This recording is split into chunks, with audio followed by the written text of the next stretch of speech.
I got to take this real quick, okay? Yeah.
Good afternoon. Welcome to the campus of Beverly High School, Brother Forte Field, as the Panthers taking on the Falcons from Danvers. I'm Rich Francis, along with Al Visnick tonight. Hey, Al, how's it going? It is going good, other than it's pretty darn chilly for this point in May. Yeah, this feels like an April game. But it's not.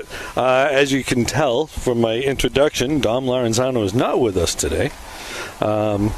But that's okay. I got a more than capable partner working with me today. Well, we'll find out. I saw Jay Bellew earlier. I said, "Hey, Jay, we got an extra set of headphones." So I think he had to ask permission from his wife whether he could do it or not. So. Ooh. But it is senior day here. Not really senior night. It's not nighttime yet. It's senior day here, so the Beverly seniors being celebrated for 4 years of baseball here at BHS. We just had a little ceremony out there. Parents went out. Mom's got flowers. Dad's got a handshake. That's all good. That's usually how it is, right? Big senior class. Very 12 big. guys will be taking off for the workforce in college next year. And Yep. a little bittersweet for you, my friend, with the it end is. of what's been a great road for you with both kids. Yeah, having kids play, you love to watch them play. And at some point it's all going to end.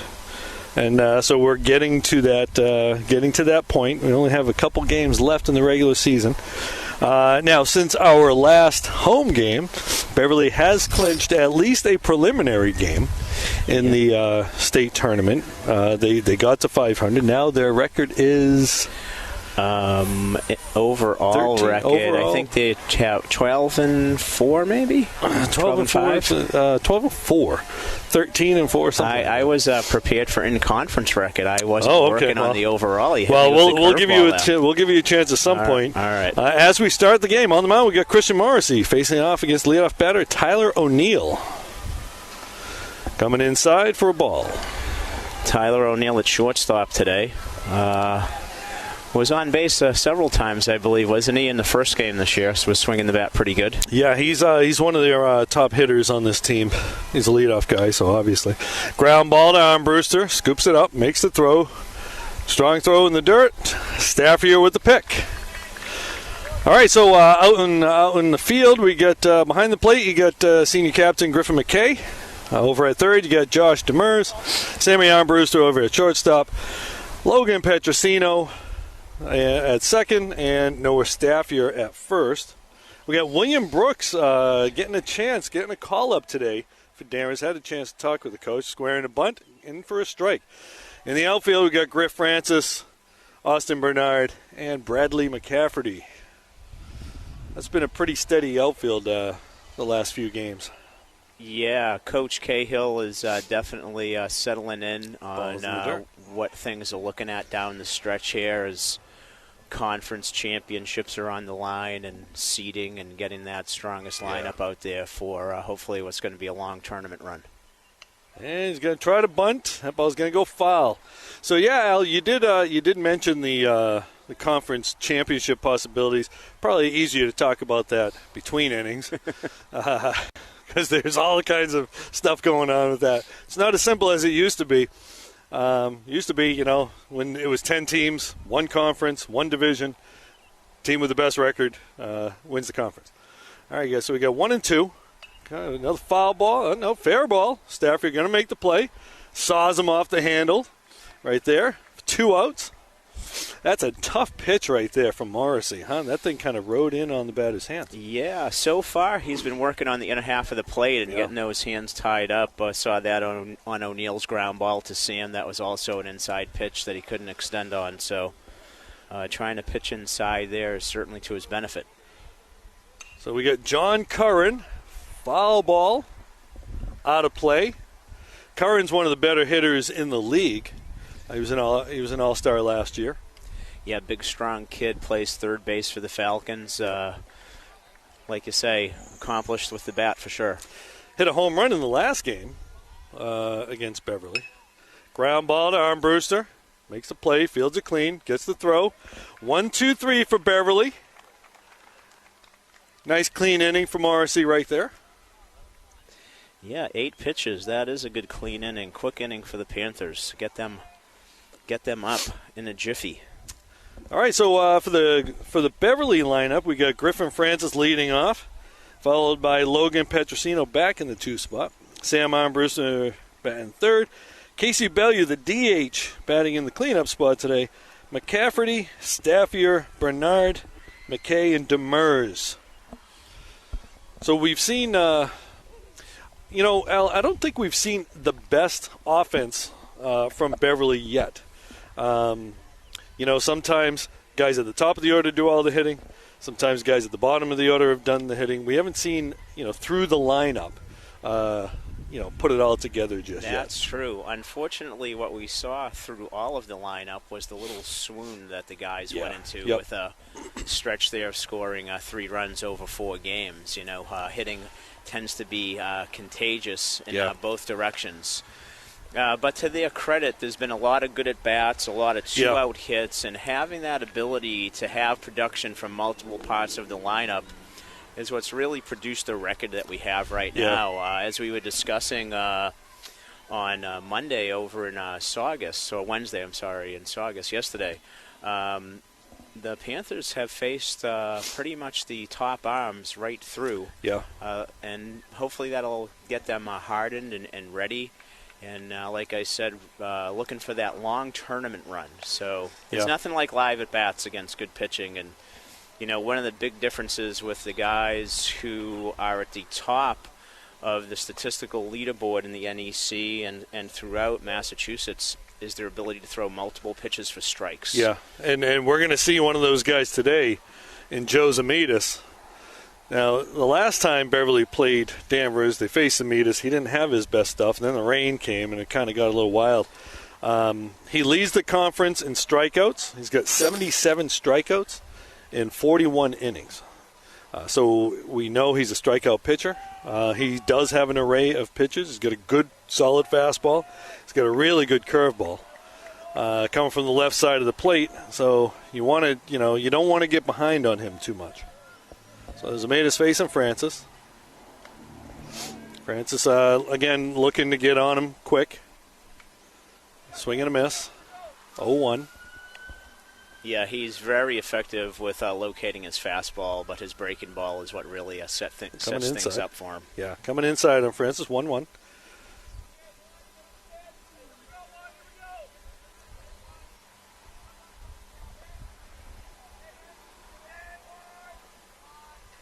Outside, ball 2.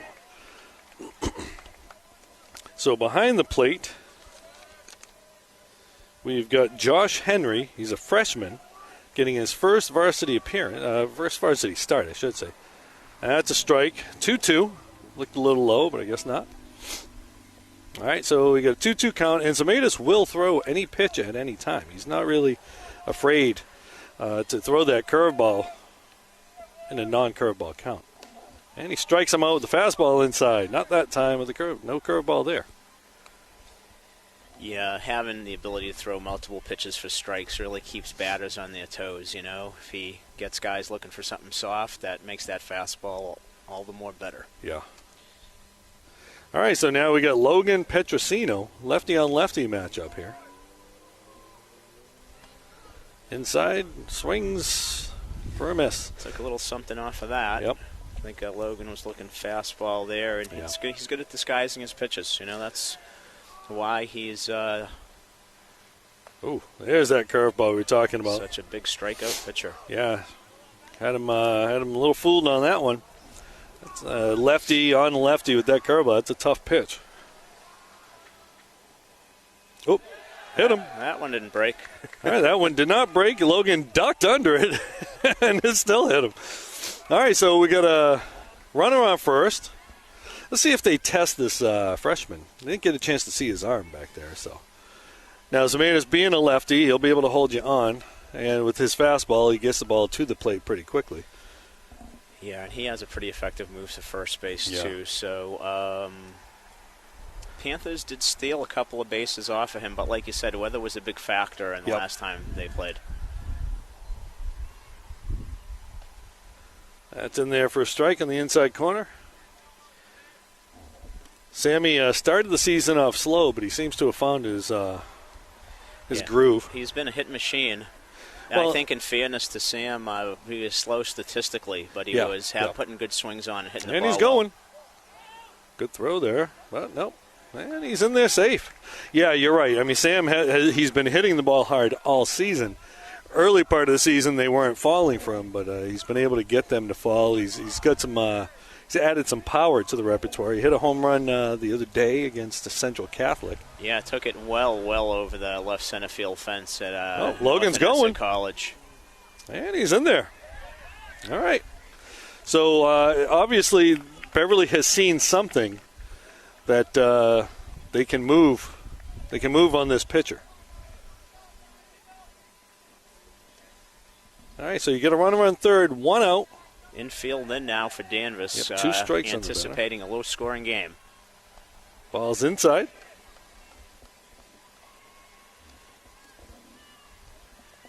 Two-two's the count. 1 out, runner on third. Top of the first, if you're just joining us. Ooh, outside. That one it curled around the plate. He caught it behind the plate, but has to cross the plate, right, Al? I think it does. That's actually a good job of umpiring right there, because a lot of times guys will get fooled on that, and they'll call it a strike. Full count. And he strikes him out with the fastball. Big strikeout. Yep. He elevated that just enough to get that by Sammy, who, as we say, has been going well lately. All right, so we get the cleanup hitter, Casey Bellew. Casey had a triple yesterday in the game against Saugus. Powered the ball out of the left center gap.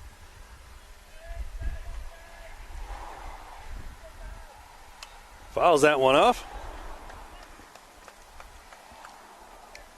So Zemedas threw 25 pitches yesterday, which is the limit to be able to pitch the next day. And Danvers dropped a tough contest to Masconomet yesterday. Yes. Ball's upstairs. 1-1's the count. There's a team that started out slow, much slower than we're all used to seeing them, but right now they're playing the baseball that I think everybody expected out of them. Yeah, Masco's not a team you want to be facing right now. Curveball outside. Now, the thing for Masco is their record right now is, I think, 7-6, which means they're still in danger of getting into the dance.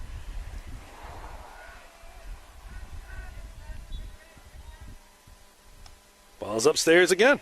Yeah, speaking of getting into the dance with the new power rankings that were introduced this year, there's 2 ways to get in.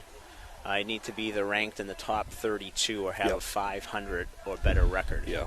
So it's a 3-1 count. We can talk more about the ranking stuff between innings. Fouls it off. We've got a full count now. So we've seen Zemetis with the 2 strikes challenging with the fastball, even against Armbrust with the full count there. Let's see what he does here. Curveball outside. Oh. Thought that was a ball, but I guess not. In case he did too. Yeah, I think most people thought it was. We didn't really get an emphatic strike call from the umpire. All right, so after 1, we got zeros. Neither team able to pick up a hit yet. No, just 1 base runner in the game. Yeah. So, Rich, in between innings there, since you stumped me right off the get-go with the team record, 12-4 is the overall record for the Panthers at this point in the season. And as you were talking about earlier, things were a lot easier to figure out when we had just 10 teams and you had 18 games and played everybody. Yeah. We have 2 divisions now, and each one will crown an NEC champion. The Dunn and Lynch divisions. Right, I think the Dunn they consider the North and the Lynch the South. Or yeah, well, they used to call them North and South, but then a lot of times you'd have a team that's further north playing in the South. It's really more about size of the school, but they also look at your success over the past couple of years. So that's why Saugus, who's one of the smallest schools in the conference, is in this division with Beverly and Peabody and Masco and Gloucester. And again, Gloucester is a little bit smaller than some of those others because both teams, Saugus and Gloucester, 2 years ago had successful seasons, whereas we haven't seen that. Saugus kind of scuffling a little bit this year. Gloucester having a good season. But it wasn't based, they couldn't base anything on last year. So it was, okay, how'd you do, and are you fairly large compared to everybody else? Gotcha. All right, here we go. Top of the second. All right, Michael Maroney. That ball's in there for a strike. Michael Maroney, the left fielder. So Zemetis is the ace, and I would say Maroney's the 1A. Oh, that's a hit down the line. He's going to be looking for 2. Francis slides over. He can't get to it. Francis slid to get to it, and in the process kind of booted the ball over. I think he would have got himself a double anyway, as that ball really didn't travel that fast into left field. So yeah, it took a big hop just inside the line there. I'm not going to lie, I was hoping it was going to be fine. I was too. All right, so we got a runner on second, no outs. Again, with Zemetis pitching, Danvers is pretty adept at the small ball. But they're not bunting there. Although he did hit a solo home run in the second inning of the last game at Danvers. So Zemetis trying to help himself out here.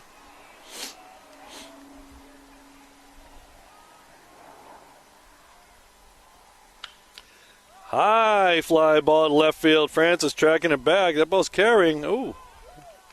And he lost it. And they're sending him. The throw by Armbruster, it's going to be off, and the run scores. A high slicing ball off the left field, a left-handed bat going the other way. Gave Griff some problems there going back, and I also think the wind blowing out really took that ball. That traveled a long way out there. Yeah, initially it looked like it was going to be a routine fly ball, and if you can see the flag out in center field, it's blowing straight out. All right, so runner on third, run in. Zach Hamill, the first baseman, up. Corners are in.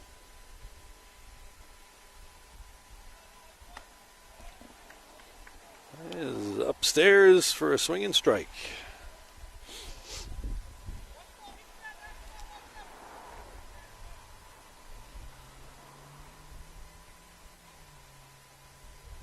Coming upstairs, inside for a ball. 1-1's the count. Runner on third, no outs.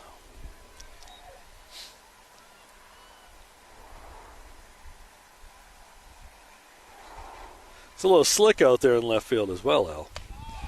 Yeah, the moisture that we've had today. Out there in the outfield, I should say. Yeah, for left, sure. But.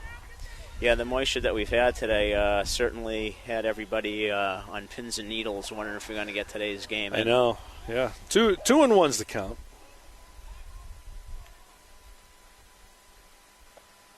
Strike two. Great spot right there. So you get the corners in, the middle playing for the out. Now they're bringing them in. 2-2's the count. Oof. Roped that one. Took the inside pitch. He was ready for that fastball. Yeah, I guess so. Early. Just out of that swing early.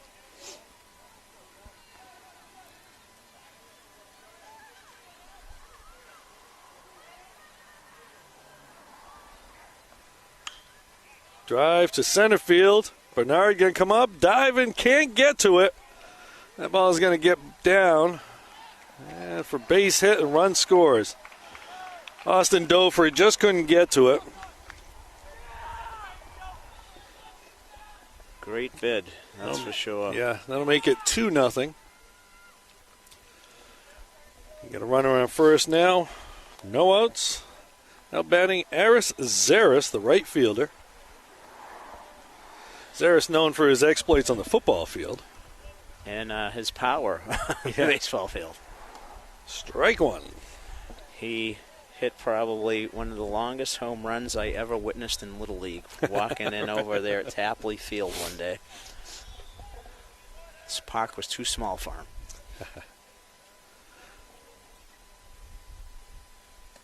Well, we've heard that complaint about Tapley. It's a little on the small side.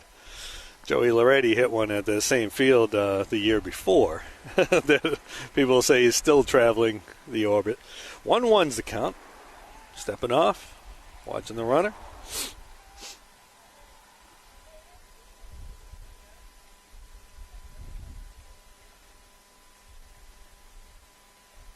Good stop by McKay there. Runner doesn't go. We've also got a girls lacrosse game going on, but I can't see the scoreboard from where I am. We're behind the scoreboard. 2-1's the count. Little bleeder down there. Morrissey making the play. He throws in the right field. McCafferty backing it up. He's going to get it in. Again, that's that wet grass probably, Al? Yeah, it's one of those plays, too, Coach, I hear it often, said it a lot in my coaching career, to step and throw. Yeah. And moisture's a factor for sure, but most throwing errors that occur from the guys have to do with their feet and getting that ready. So unfortunate there. Yeah, and that ball sailed. It was a tough play. You make a good pitch, but it was a slow roller, so he had to rush the throw and it went into right field. So we get first and third, no outs. And batting is Jacob Hamill. Good backup, though, keeping him at McCafferty first there. base. Yep. 2-0 is the count.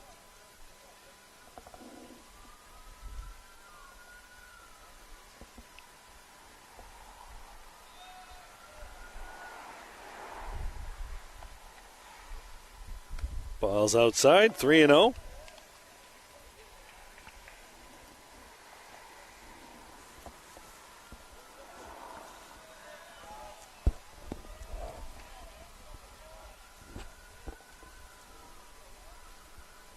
Ball 4. Bases loaded.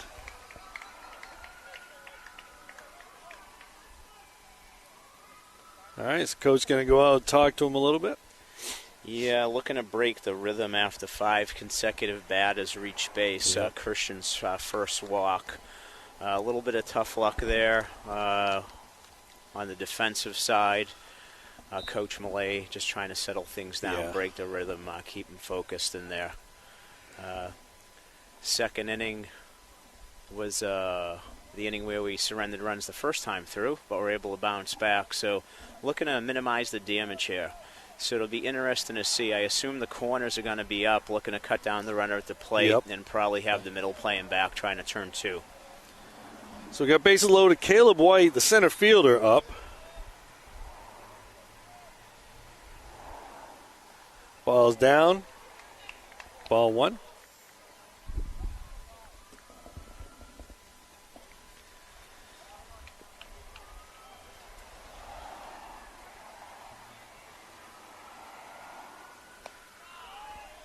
Ball 2. Hitters count now, 2-0. He's thrown 4 balls in a row, 5. So I'm guessing he's taking, but, let's see how aggressive they are. Screws that in for a strike. 2-1 now.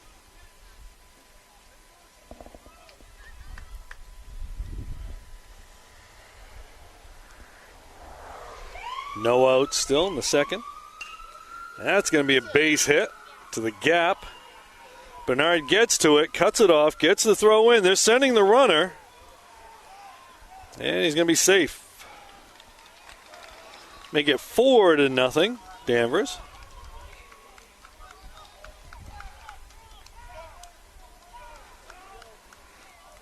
Danvers getting aggressive on the bases there with no outs. Yeah, convention would say you never want to make the first out of the inning at home plate. But where that ball was tailing away from Austin going into right center field gap, guy from second should be able to make that. Good throw from Logan, did make it close, but... Well, you got to make 2 throws. And there is that's foul ball. Difference between being aggressive and dumb. So. Yeah. Yeah. It's aggressive when you score. It's dumb when you get thrown out. You got 1 strike on the batter. William Brooks. And he's going to bunt that one for tough play and into no man's land. It's a heck of a bunt right there. That, I believe, actually was Driscoll. Oh, I'm sorry. Leadoff batter. O'Neill, sorry. O'Neill, yep. It's your handwriting. I know. I'm sorry. You would be correct. That was Tyler O'Neill, the leadoff batter. And this is William Brooks coming up with bases loaded now. Once again. They're going to bring the infield, all the infield in. That was a heck of a bunt by O'Neill. He just found the no man's land. The second baseman was over. First baseman was kind of holding on that. Yeah, that's great. That's a fly ball to McCaffrey. It's a shallow fly ball. And they're going to hold the runner. Good, strong throw. Oh, they got him at second. Nope. Okay. McKay not taking any chances there after he blocked that throw. Good play by Griff McKay right there. A lot of kids would have thrown that and end up throwing it into center field. So we got 1 out. And, bases loaded. Johnny Curran up. And either a good scouting report on Bradley's arm, which I'm sure it is, known now. He haven't caught the last game against Danvers, and not making the next out at home plate. Deep drive. Well into the gap. Deep drive into the gap. That ball's going to go over the fence, though. It's going to go over the fence. So it's a ground rule double, so they'll have to send one of the runners back anyway. Coach trying to get the extra run, but he can't get it. Curran got on top of that one and just sent it for a ride. As we've said, Curran's got good power. And the Falcons' bats have just exploded here. digging a deep, deep hole for our hometown boys. So we have second and third now. 1 out. Cameraman Mark will make the play. After, sort of.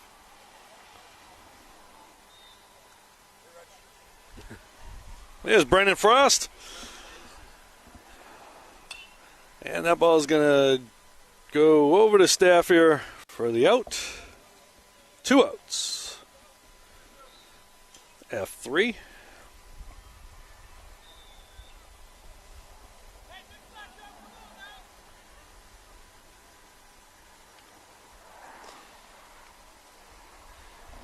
Eleventh batter of the inning, and Joe Zemajus has been intentionally walked. Okay, set up a forced play. He's got good power. We had seen it last time. So now we got Maroney. What did he do? Maroney popped to third. Okay. And this is Zach Hamill. Oh, okay. I'm sorry. That was. Oh, yep. That's right. I know. You used to having your book in front of you. I know. That's the new role with Don. Don's the play-by-play guy. I just doing talk a fine job. Good stop by McKay there.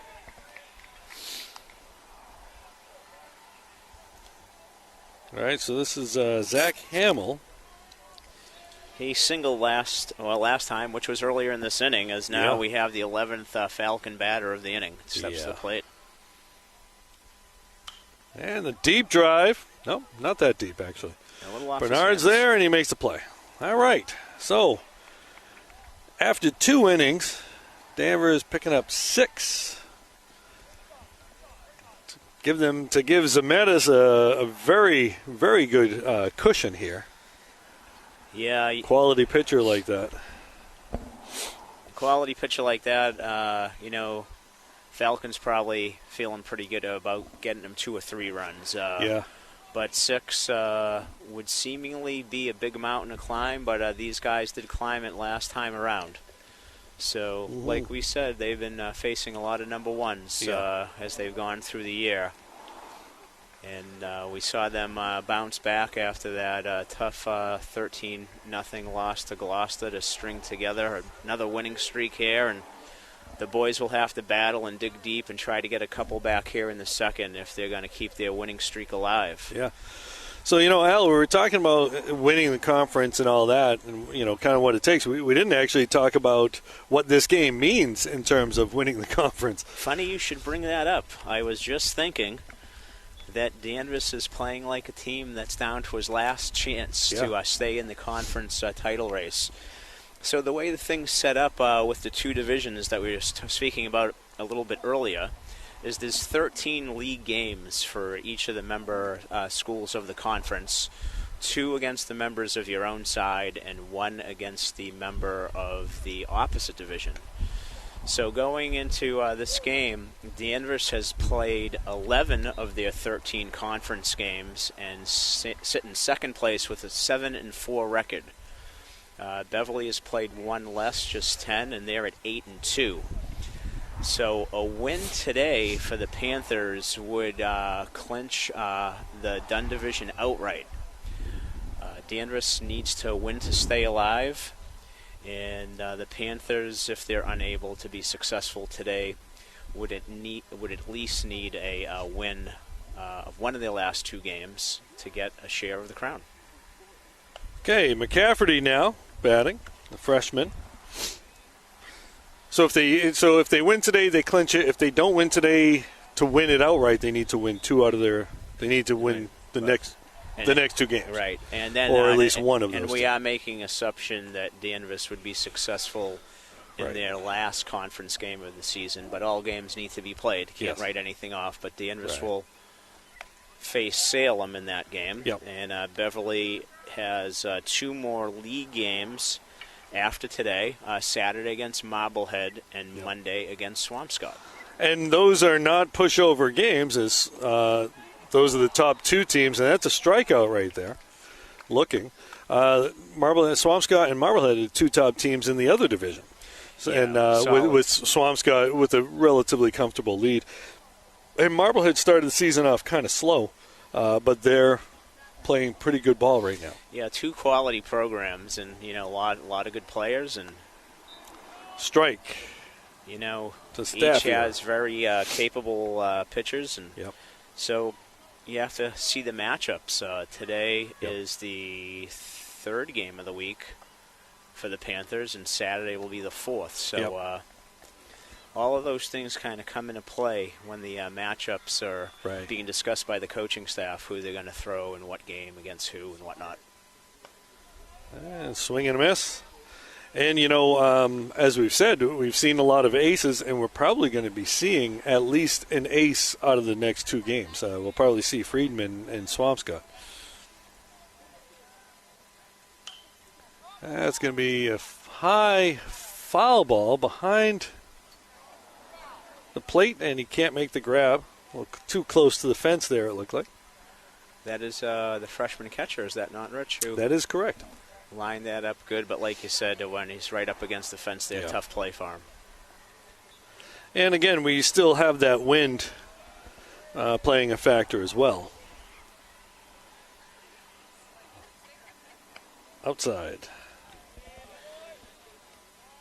So again, Zemaitis pitching as advertised as a strikeout pitcher. Struck out the side in the first inning. Has one here. That ball's upstairs. Full count. Let's see if we can get Noah on base here.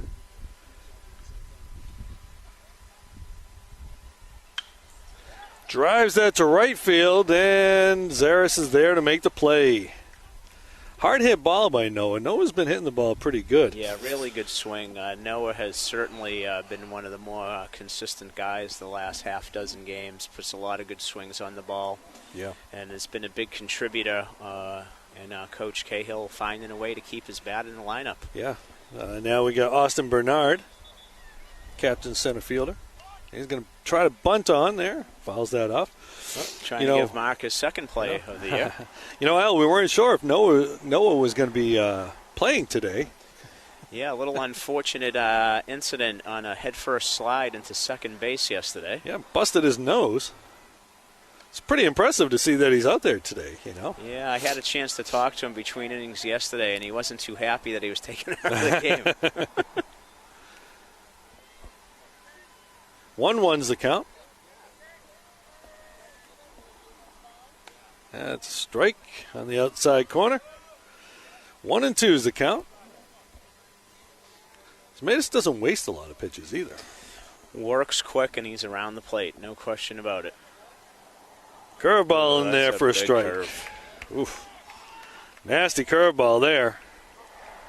And as you said, he works quick. He throws strikes, and that works for your fielders, even though he's not giving them much of an opportunity to make plays.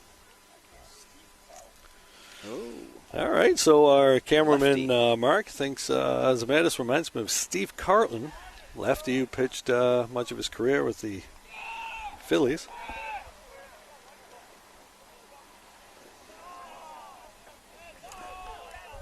Steve Carlton came from a different era, where you just ran a guy out there as long as you could, and they would just get guys out. And from a different era in terms of uniforms, right? That's back in the days where they had the full uniform baby blues. Ooh, the baby blue Phillies. The baby blue Phillies. He never pitched in those red pinstripes, huh? I think I'm pretty sure he did. I'm pretty sure he pitched in those, too. He pitched for, was he close to 20 years in the bigs? Yeah, I'd say so.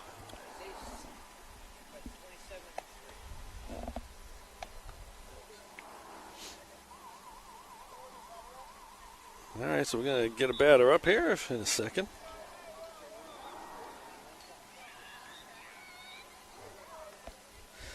So, you know, the other thing, Al, that Coach Cahill has to think about is, you got 2 more games in the next 4 days. So you got to think about who you're going to use for pitchers. We know Cooper Gavin, he was not available yesterday, feeling under the weather, so he didn't even travel with the team. His mother was taking precautions. And so, but he is here today, but I'm going to guess he's probably not going to be pitching today. Probably use him on Saturday. Aris Zaris the right fielder now. Yeah, as we were talking a little bit earlier about pitch counts and whatnot. Getting your pitching ready. Pitch counts are one more factor. Recently into the baseball and high school. Zaris with a bleeder over to second base. Petrosino with the play. So that's 2 times we've seen Zaris off the end of the bat over on that way. Looks like we got halftime at the lacrosse game, but we can't get a score. If we can, we will let you know, folks. Don't have a score in the JV game just yet either.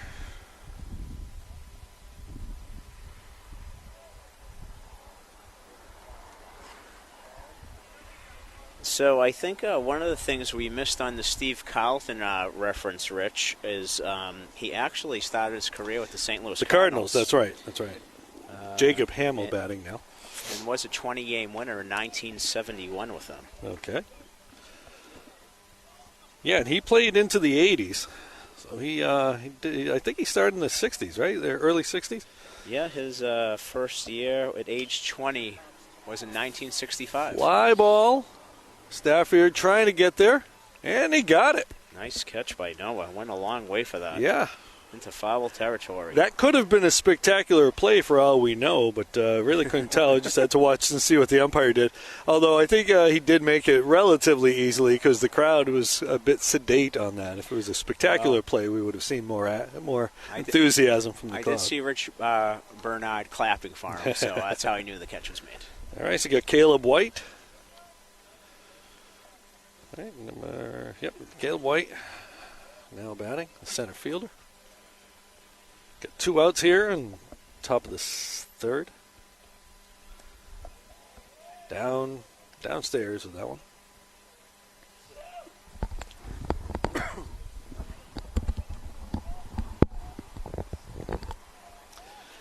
Yesterday was just such a nice day, and today's just miserable. Got him swinging. And I think we're going to be seeing a bit of a drizzle. Close to a 90-degree day on next Saturday, I know. Broadcast here on the BevCam Sports Network. Yeah, we're definitely going to want the tent for that one. We're going to need some shade. Yeah. Drives it deep. Foul. Hitting the track. That ball's going to roll onto the lacrosse field. Fortunately, it's at halftime. Yep. Good timing. All right, so he's got 2 strikes on the batter. See what Christian comes up with here. There's your breaking ball, fly ball. See if Stafford can get to it. And he got it for 3 outs. That'll end the inning. Good bounce back inning for Christian Morrissey and the Panthers. That's something that we've seen him do this year that he had trouble with last year, was bouncing back after a rough inning. Always good to have a short memory when you're a pitcher, Well, baseball's a game of short memory, right? Baseball's a game of failure. Yeah, right. Yeah, you can be off, you can be wrong 7 out of 10 times up at the plate and still be considered a good hitter. All right, so Zemetis only 1 over the only 1 over the he's only faced so 7 batters. Yeah, faced 7 batters. So we're going to see Griff McKay, Josh Demers, and then back to the top of the order with Francis. See if we can get some guys on base. Yeah, unless my pitch count's a little off, Christian has actually, his pitch count has been below the first and third innings. He got in with under 10 pitches an inning. And there were a lot of first pitch swings, I believe, on that big inning where the Falcons had 6 runs. So this would be a good time for Griff and Josh to set the table for the top of the order and at least chip away and get a couple of runs. Yeah. Now it's it's a little dark. I was just noticing that. I thought it was me. It feels like it's about 7 o'clock. It's only around 5 right now. 5:13 officially. But it feels like one of those late in the game in April kind of situations right now. It's only the 3rd inning. That ball's in there for a strike. Low and outside. That's a tough pitch. It's a tough pitch for a batter, especially when you're going against a guy like Zemaitis. He doesn't need the extra help. Foul ball. I think it's safe to say that Zemaitis will probably be a conference all-star. Oh, I think that's very safe to say. Possibly, you may even be looking at him as an MVP in the conference. Fouls that one off. Because he's a decent hitter as well. Yeah, he hits with power, for sure. Very good baseball player. Yeah. Just a junior, I believe. Right, he is only a junior. And as you said, the number 2 guy, or 1A. McKay with a base hit. That ball's, he's got to cut it off. Ball to the gap. That'll break the no-hitter. And more importantly, give the Panthers a little start here to an inning where they need some runs. Yep. And their number 1A or 2 guy, Mike Maroney, is just a sophomore. So so they're looking pretty good next year.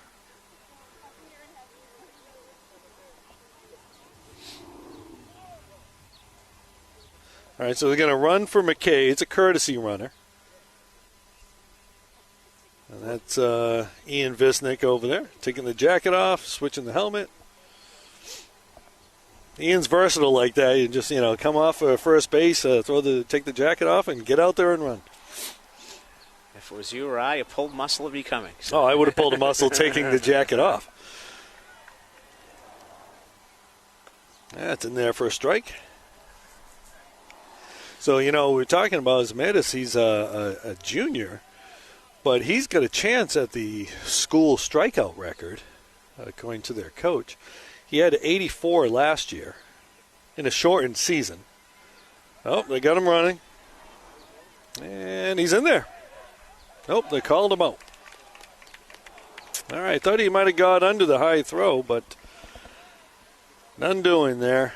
All right, so they give up the runner.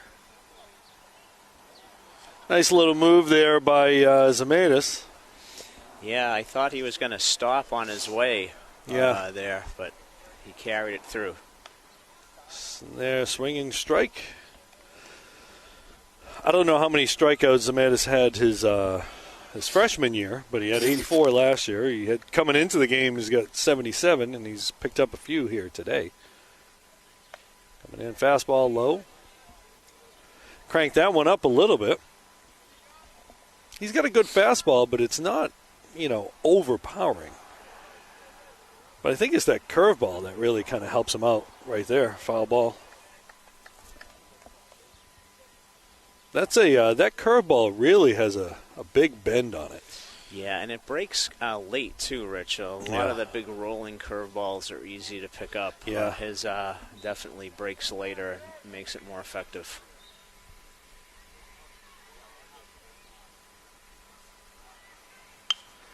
Oh, boy, that one looked like it was going to be a hit. It hit the mound and it took a bounce over to the shortstop. I think if that continued on its original trajectory, I think it would have been a base hit, but it hit the mound and actually bounced over to the shortstop.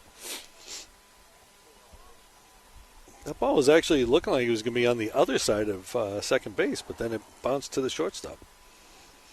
All right, so we got 2 outs now. Back to the top of the order with Griff Francis.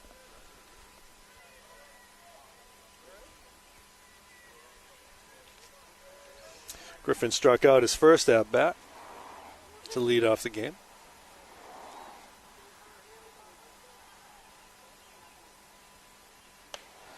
So these two teams have not had good weather in either of the 2 games that they've played. That is for certain. Although today's a lot today's a lot cooler than the previous game. Fouls it off. 1-1's the count. Yeah, the last Beverly Danvers game over at Etchwai Field, second inning, I think, precipitation started coming down. Yeah. We've been lucky so far. Nothing's really fallen, although it's quite damp. Ball outside. Yeah, and actually at one point we were thinking they might be calling the game or at least have a delay, but they played through it. And that was just a wild game.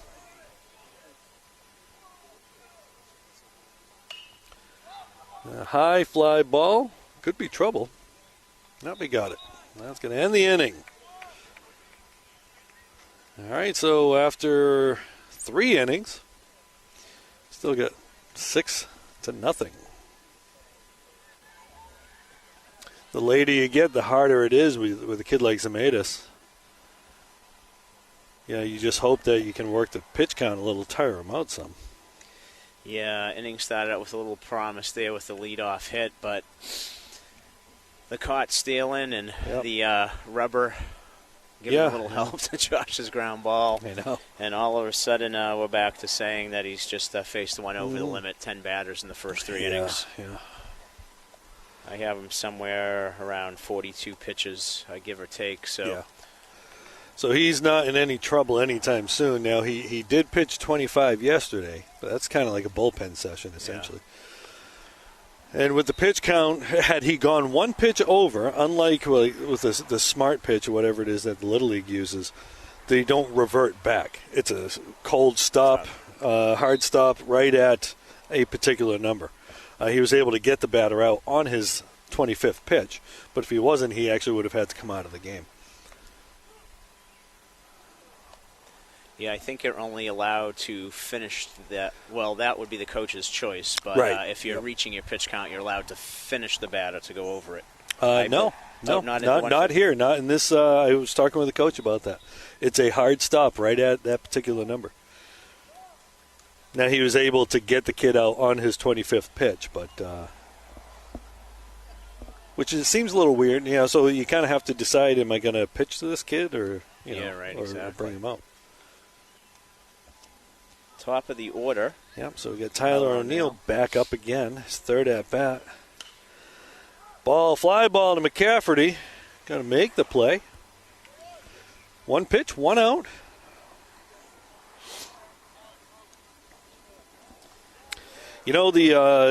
We've seen this with Christian. He's had that 1 inning, and I don't blame him for that 2nd inning. I mean, he didn't get the defensive help that he needed out there. No, he's been throwing the ball well, like you say. Other than that 2nd inning, he's been pretty efficient. That's in there for a strike. A couple of balls, he had that swinging bunt that just couldn't do anything with, and a couple balls dropped in front of the outfielders.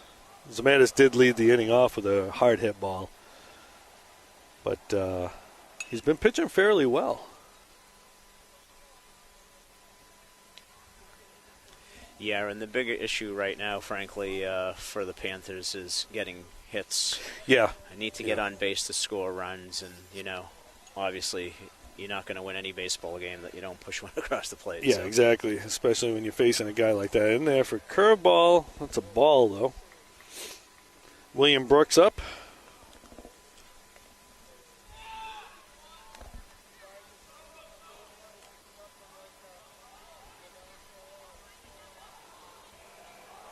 Whoop, coming inside, it got him.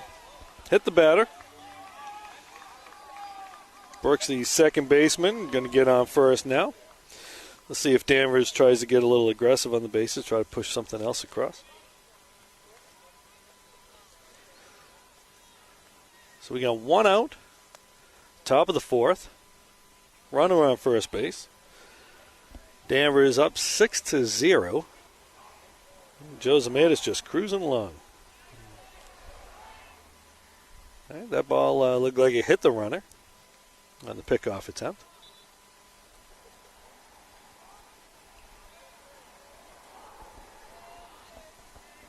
That's John Curran up. Curran sent the ball for a right his last at bat. Good stop by McKay there. Curran's got good power out there. And his hits for average as well. Again, one of the better hitters in the conference. Steps off the rubber.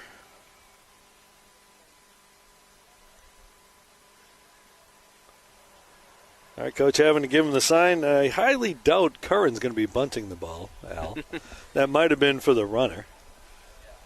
Definitely not for the batter. That one over. And it looks like Morrissey's aware of what the coach is doing, giving signs to the runner rather than the batter.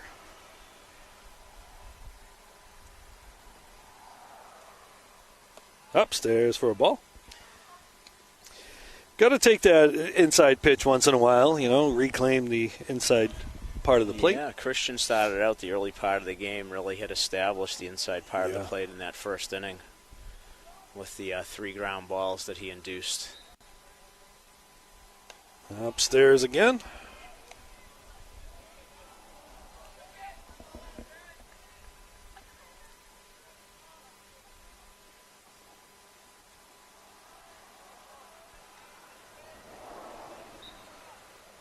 The drizzle picking up a little bit. That's in there for a strike.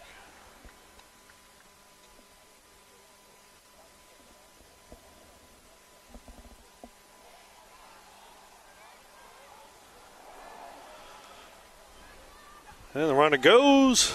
McKay with a good, strong throw, and they got him. Show him the ball. Nope, didn't get him. I thought he had it. Oh, he lost the ball. The ball went in the outfield. Oh, okay. I've got a telephone pole in my way, so I couldn't see. The throw was there. I couldn't get him. You have one of the classic Fenway Park obstructive seats. All right, so coach coming out, talked to him. Oh, it was a walk. Anyway. It's kind of funny. I thought the count was 3-1, but I wasn't sure about that. So. All right, so that's it for Morrissey. He's going to be coming out of the game. And in's going to be Anthony Mastriani, the junior, coming into the game now. Anthony made his season debut for the Panthers on Saturday. Yep. Through 5 1/3 shutout innings of relief. In relief yeah. of started that game. Noah Guanci. Noah Guanci started that game. When the Panthers took down Central Catholic in a signature win. Kid came in with, they say, a set like Zelensky. He came in and he just grabbed the bull by the horns. He came in a tough situation. He came in, got the outs. He came in with, and he started the 7th inning, gave up a hit and I think 2 hits, 2nd and 3rd, no outs. They bring the infield in, and he got 3 ground ball outs. Both and 2 of those were spectacular defensive plays, by the way. Especially Nick Fox coming in as a defensive replacement, making a really nice play. And then Anthony got a nice play from Sam Armbruster, and then a routine ground ball to get out of it. Then they came back and scored in the 8th inning. 3 times, I think. Three times, and 3 times on one batter.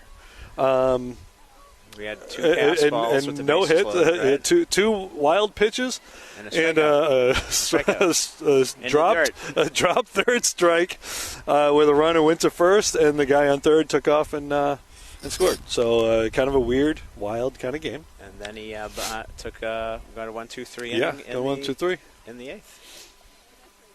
So Mastriani coming in a different kind of situation, down 6.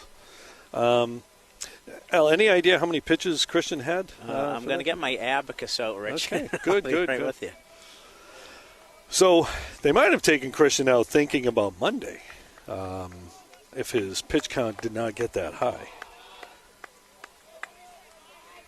All right, so we got 1 out, 1st and 2nd. I have about 51. All right. I'm sure I'm off a few. But yep, I think 60 is that limit, right, for so many days. So they might be able to bring him back on Monday if they need. Okay, so we got 1 strike on the batter. Strike 2, grooving that one in. The batter is Maroney.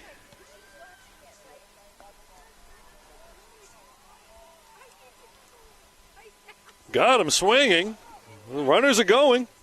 Throw to third, and the runners will take off. The batter can't go because first base was occupied, but they pick up first and second, go to second and third. That was a wild pitch right there. I mean, both wild pitch and just a slider that just kept on going. That ball started over the plate, finished on the other side of the left-handed batter's box. All right, so you get 2 outs. They're going to walk Zemaitis. Again. His second intentional walk in a row. That'll help the on-base percentage. As they elect to pitch to Zach Hamill, who has singled with an RBI and has flown out to center field today. Ball downstairs. Got 2 outs now, bases loaded.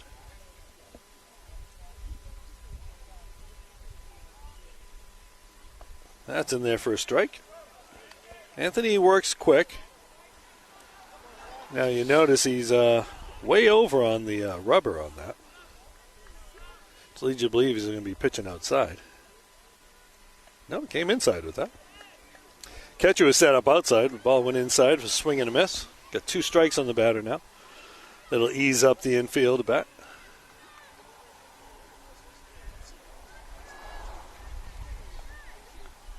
Foul ball into the net. Excellent location of that pitch there. Yep. 1-2's the count.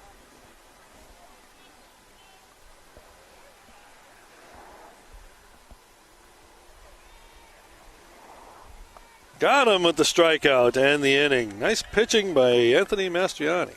Yeah, Anthony comes in with 2 strikeouts, prevents the Falcons from extending the lead any further.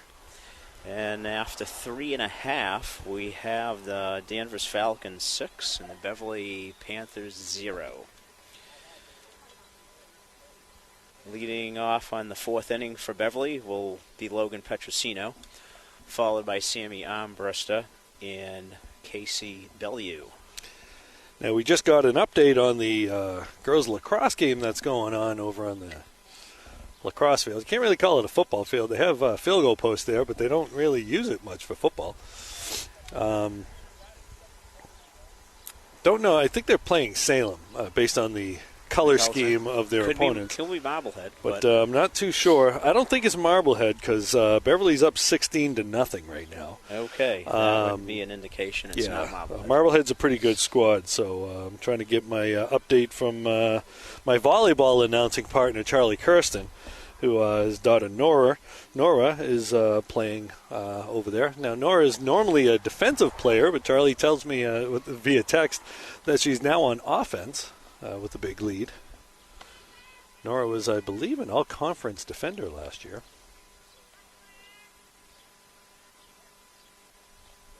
So while we get a little break here, I'm going to watch a little lacrosse, see what's going on. As the sprinkles start to come out a bit. Yeah. Taking some bad, nasty weather, turning it to miserable. Okay, I'm sorry. It's Saugus who they're playing. And obviously slightly overmatched by Beverly. All right, so we got Logan Petrosino to lead off the inning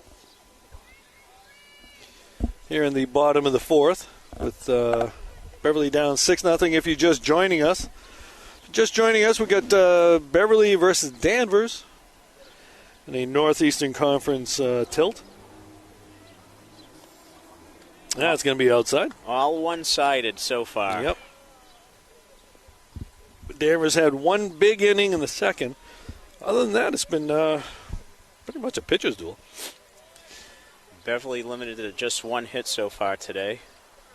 2-0 is the count for Zemedis versus Petrosino. Logan was hit by a pitch his first at bat. Logan with a hit up the middle. That's a base hit. That'll make it Gets 2 past hits. the second baseman. All right, so you got a runner on first, leadoff runner on first. Sammy Armbruster coming up. Sammy went down by the way of the K his last at bat. Second time around here for the Panthers lineup, so hopefully the adjustments are being made. Yeah, I wouldn't be surprised to see Sammy jump on that first pitch right now. Now, you're down 6-0. You're going to be a little more careful on the bases, I'd say, right? You would think. You would think so.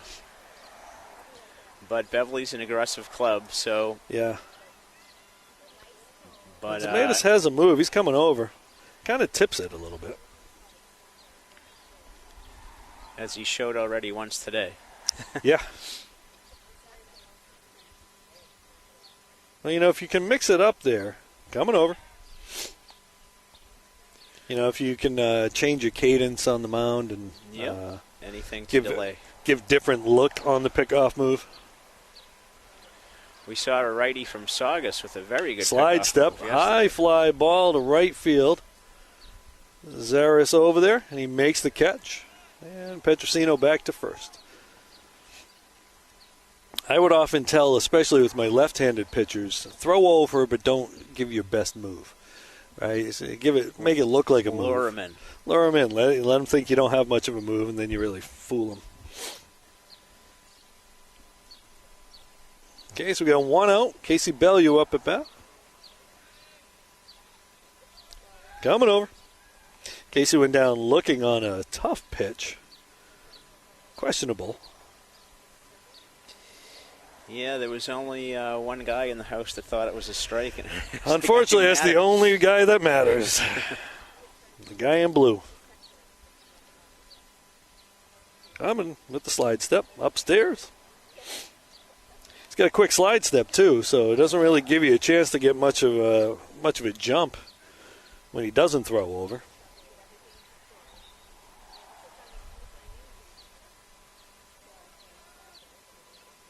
Not coming. That ball's in there for a ball. But there he varied. That was a ball. Yep. There varied his leg kick on that. No slide step. Yeah, so he's got the base runners kind of guessing a little bit. Obviously, he's a kid who's worked on the craft.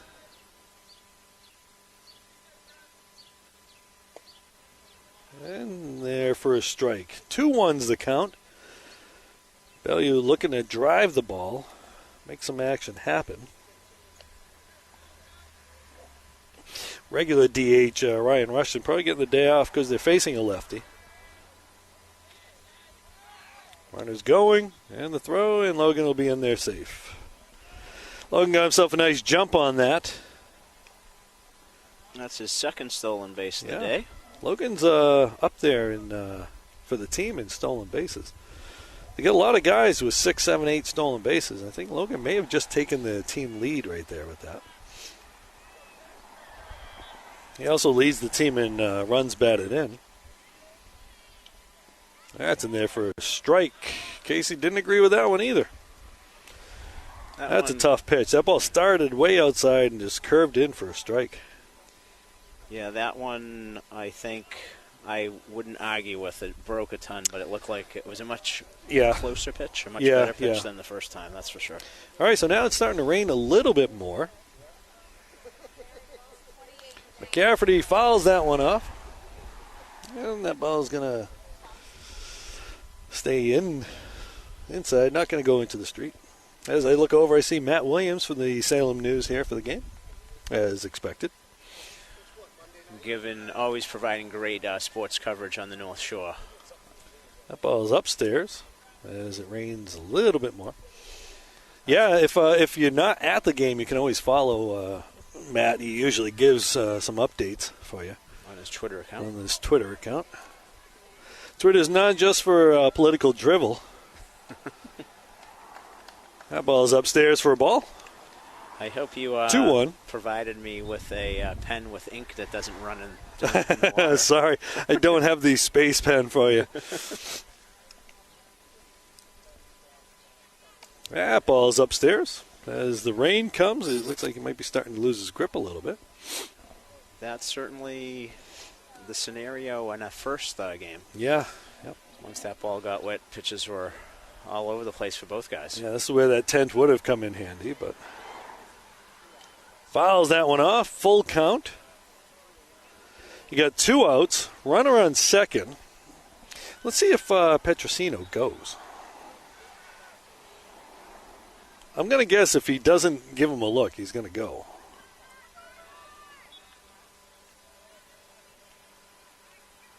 There he goes. And he struck him out, so it doesn't matter anyway. That'll end the fourth. Zmatis picking up another strikeout. His seventh Seven of the day. strikeouts. Now, Zemaitis, he's done the strikeouts more with the curveball than with the fastball. He's snuck a couple of fastballs in there, but he's really given Beverly fits with that curveball. Yeah, showing his quality with his ability to throw all his pitches for strikes, that's for sure. Well, one of the things is, some guys have given up on the pitch and it's fallen in for a strike, and other guys, they're just swinging at something that's just moving in a different direction.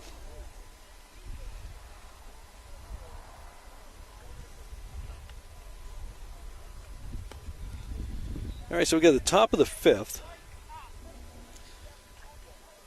with Harris leading off. Zaris to lead off. Now that we're in the fifth inning, the rain may come into play in terms of whether this game goes 7 innings or not. That is true. Beverly will need to bat in the fifth to make it official, correct? Yeah. I mean, there's, unless Danvers can pick up 4 runs right now, there's not an issue, a mercy rule issue in the fifth. But if the rain does come, you may see the umpires say, yeah, we've had enough.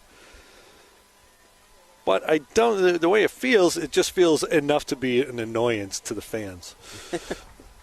and announcers, and especially our cameraman Mark. Speaking of cameraman Mark Lehman, always got to give him a shout out, as well as our producer Robert in the booth, and Beverly BevCam Sports Network's #1 fan Carol Dokes watching at home. And I'd be remiss if I didn't mention Graham. Sarah Keeney watching at home. Cooper Gavin and Graham Gavin's grandmother. That ball's going to be out of play, I believe. Noah making an effort for it, but cannot get to it. Zaris, a 3-sport athlete, plays basketball as well as football. As you can imagine, he's more of a rebounder than the outside shooter type. But he does fill space on the basketball court. That ball's inside. 1-1's the count. Oh, 1-2. 1-2. 1-2. I'm sorry.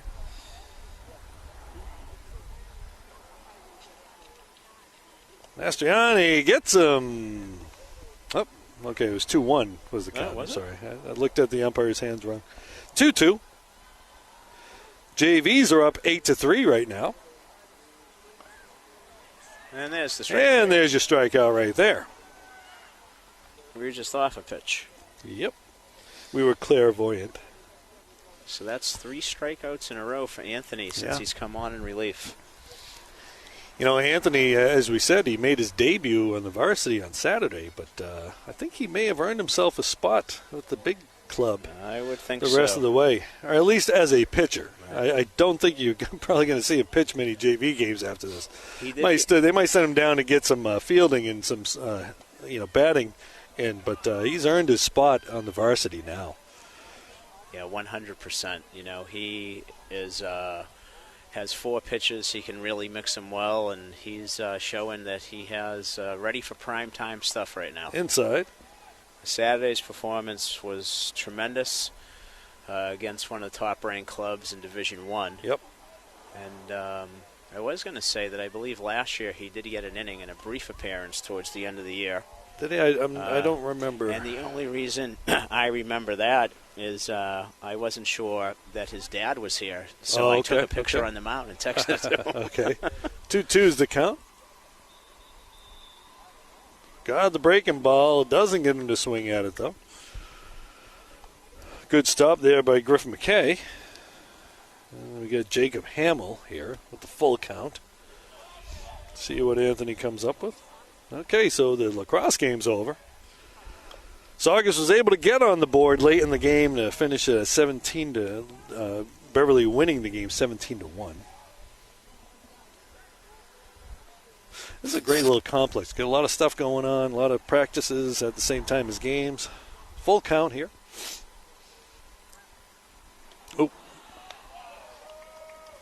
Yeah, and he walks him. Looks like they might pinch run for him. Maybe not. I couldn't tell. Did that hit him or was that a walk? I believe that was ball 4. Okay. He had a full count, and he had to foul the ball off to stay alive. Okay, so they're going to bring in a pinch runner here. That's a number 10. Matt Callahan. Nice Italian boy. Now batting. Caleb White. Caleb had a 2 RBI single in that big second inning, and then Noah Staffia ran down a foul ball last time around. Here we go, Rich. This is for you. I may have broken my hand on that, making the play. I was just saving you, Al. I knocked it down. I was ready. I was ready. Skipped off the grass there a little bit. All right, that'll look like a bruise tomorrow. Upstairs, the throw in. Got him. Oh, they got him. Nice throw by McKay right there.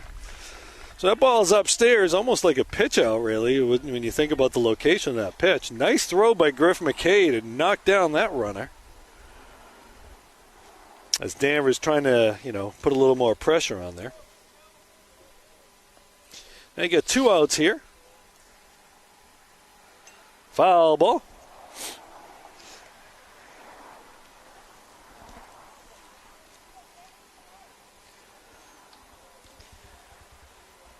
Be a good time for that slider, I'd say. Nope. Upstairs, inside. Looked like that was had a little bit of movement on it. Probably not what he wanted to throw. No. And ground ball. Again, that took a weird hop, and both fielders went for it. Collided a little bit. Yeah, it's not often that you have to call for a ground ball, but that one needed a little communication there from the guys. Tough spot. Yeah, that's big hop over Anthony's head. And kind of got in that no man's land right there. Yeah, Sammy coming across there. Logan may have actually been closer to it, but it might have been an easier play for Sam to come across, use his momentum to make the throw. Anyway, I think that would have been a tough play anyway. How'd you score that one, Al? I'm giving that a hit. Yeah, I would have called that a hit too. That's a strike right there. Tyler O'Neill, the leadoff hitter.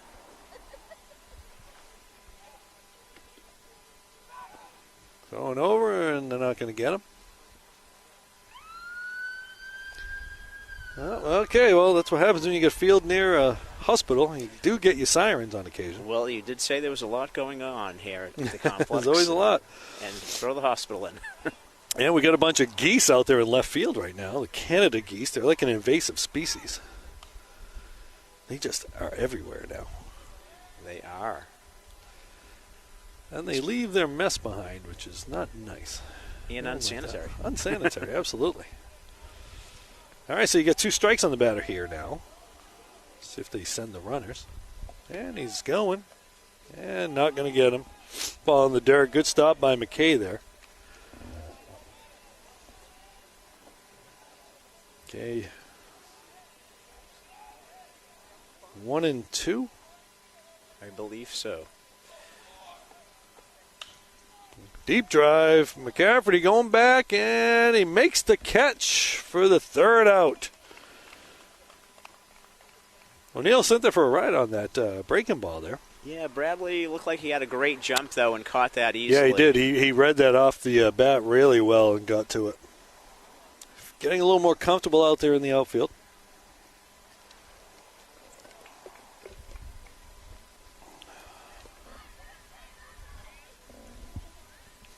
Yeah, Bradley's certainly shown his versatility throughout the season.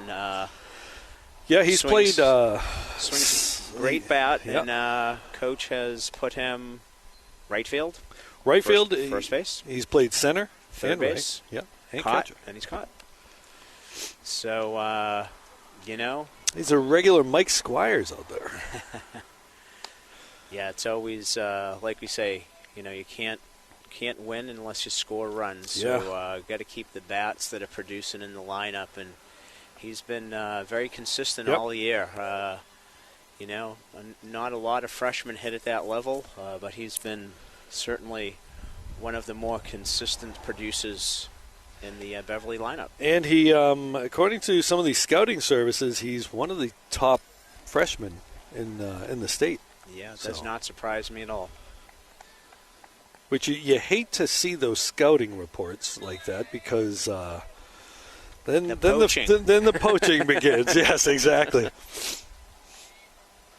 Okay, this is Noah Staffia leading off to begin outside. The bottom of the 5th. I think my pitch counting is headed for its last days as the ink is running across the paper here.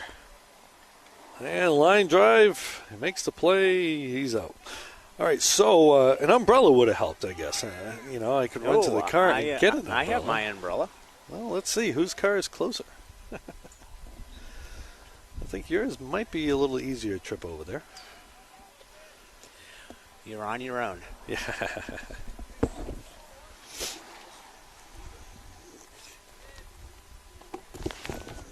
It's going to be a ball. Cover up some of the stuff right now. As the rain's getting a little heavier, let's see what the umpires decide they're going to do. There's one little cell of rain, according to our cameraman / meteorologist, Mark Lehman.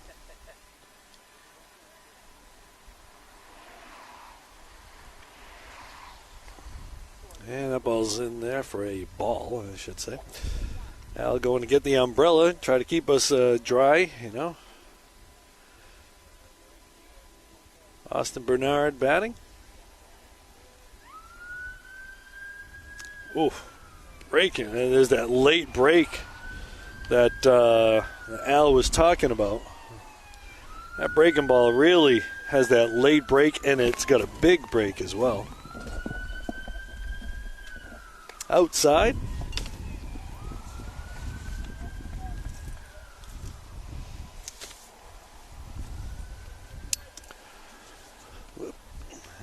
Come under the umbrella now. Nice and cozy under the umbrella. Oh, that ball's going to drop, and it's going to be foul. See if we can recover some dry bases here. Yeah. All right, so Stafford had the line out to third. Got Bernard batting now.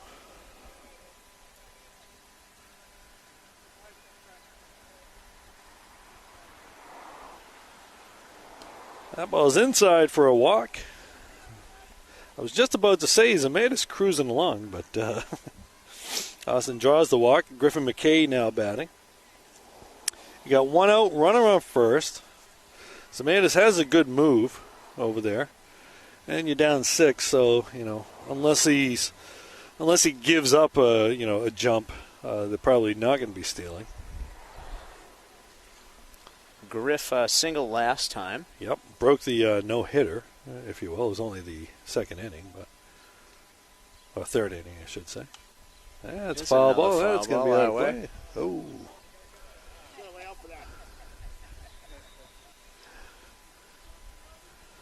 All right, fouled that one off. 1 strike on the batter.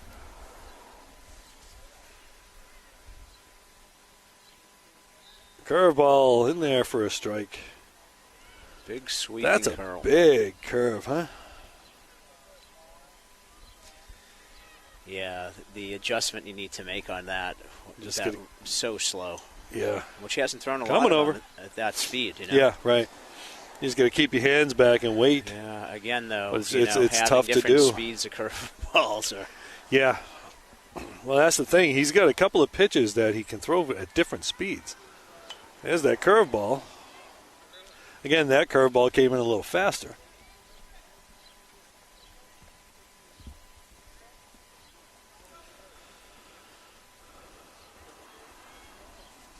Griff fouling that one off, fighting with him.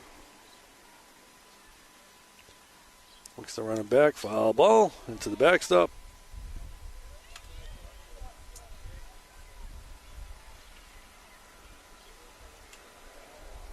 0-2 is the count. I'll probably throw over here. Nope. And Austin got a good jump, swing and a miss, and he's out. Safe at second, though. Another strikeout for Zemaitis. He's just racking them up, huh? Now we know why he came in with 77 strikeouts in 41 innings. It's up to 85 now. Oof.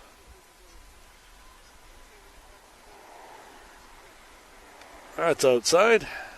Josh Demers is the batter. Third baseman. Josh grounded out to shortstop, last at bat.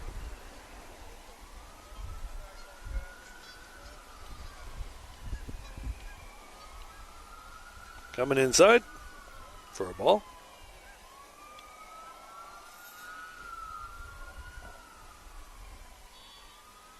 From a speed standpoint, this game's moving along fairly well. This inning seems a little slow, but there's that breaking ball. Pretty much you just can't give up on it if you're a right-handed batter. You just really got to just sit and wait. And it looks like a lot of times they're giving up on that outside, what looks like an outside pitch. Yeah, he has not gone through a sequence without his breaking ball. Yeah, strike two. And a lot of them have been for strikes. Very often you'll have those guys with those big breaking balls that are only strikes when you swing at them. Yeah. But not so here. And he's going to drop that one. Oh, he's going to beat it out for a base hit. All right, hey, whatever works. A pitch too close to take with two strikes. He threw his hands out there on that curve outside and was able to find a spot there in between the first and second baseman. So because you had a runner on second base, the second baseman was kind of holding him on, which gave Josh a little extra space over there. All right, so coach going out giving a talk about what to do with first and third. Let's see what Cahill's going to do with first and third here with two outs. Right, two outs? Yep. Yeah, with two outs, yep. Will they try to throw the runner out or try to pick him off? Try to pick him off or just give it up and hope Zemaitis can just get the batter out?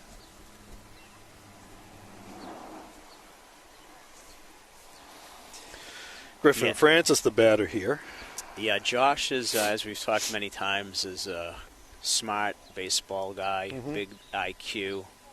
And it's probably going to be all based on what kind of jump he can get. Yeah. He seems like he has multiple deliveries to the plate. That slide step, of course, gets rid of the ball quickly. But he also hangs with that right leg a bit. Outside? Oh, he called that a strike. Oof, that ball was outside. Again, he doesn't need the extra. Doesn't need the extra help there.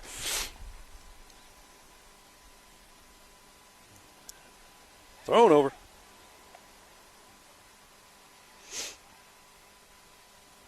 All right, the rain's let up a little bit. Not as hard as it was. You're going to want to keep that umbrella, keep that book dry, though.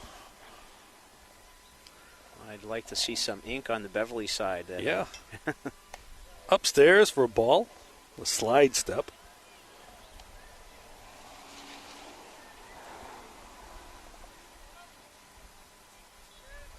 One's the count. First and third.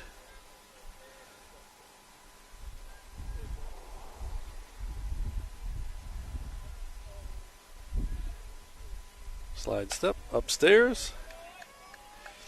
Again, Zemaitis there changing up his look to first. Give him multiple looks. 2-1's the count. Hitter's count here.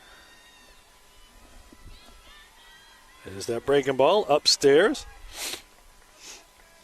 And again, 2-1, and he's throwing that breaking ball.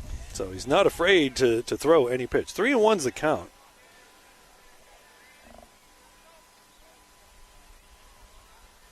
Josh, not with a big lead over there. Swings at the high fastball. Eye high. Potentially a ball, but a tough pitch to lay off of. Yeah. And with all the breaking balls, looking for a fastball, something to hit at 3-1. 3-1. 2 outs, runner on first. He's going to go. Walks him. All right, walks him full for Petrosino. Petrosino, an RBI guy on this team. Logan leading the teams in RBIs, and I would have to think that this would be the guy that you want up in this situation. Yeah. Logan has reached base safely both times, hit by pitch in the first inning, and a single in the fourth. You're going to see a steady diet of curveballs, like that one. Logan didn't back away from it, though. He hung in there. Catcher going out there. By the way, a freshman catcher getting his first start behind the plate, doing a nice job today. Yeah, especially in a big game like this. Yeah. And handling the ace of the staff. Now, that said, Zemaitis has made it relatively easy for him. Just throwing strikes, Not too many balls in the dirt, but you know what? I mean, the kid's done a nice job behind the plate. But still, he has handled his curveball very well. Yeah, absolutely.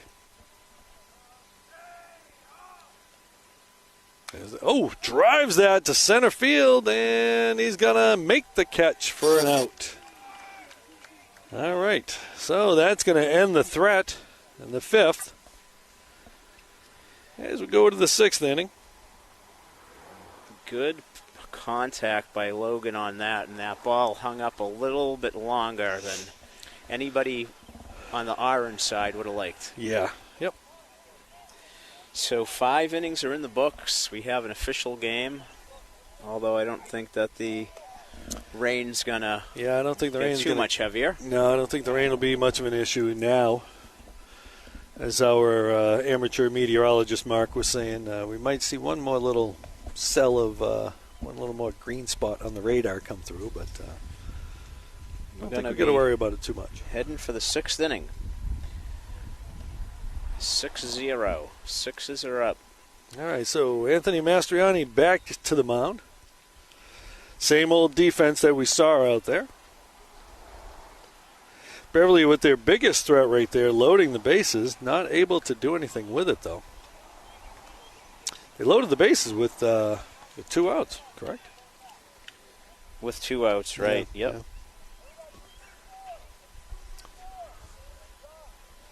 All right, so now we got batting. We've got the number 2 batter. William Brooks, the number 2 batter. Yeah, Beverly loaded the bases with 2 walks, which is a little bit uncharacteristic with the control that Zemaitis has been showing us in a base hit. Well, he may be getting a little tired now. I mean, his pitch count's, probably up around 70 or so. And coming inside, and he hit him. And the baseball's getting a little harder to grip, at least. Yeah. All right, so first pitch hits the batter. So Curran coming up. I doubt we're going to see a bunt over to try to get an insurance. Curran's going to be swinging away here. Yeah. Unlike yesterday in the first inning where we saw the number 3 batter in the first inning giving the bunt sign for Saugus. Yeah, that was we were a little surprised by that. Yeah. But they were Beverly was facing Nathan Eng, who's a pretty good pitcher. So maybe Saugus is just trying to get something across early.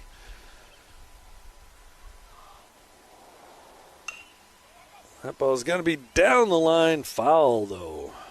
Dangerous looking ball. With Danvers was playing off the line quite a bit over there.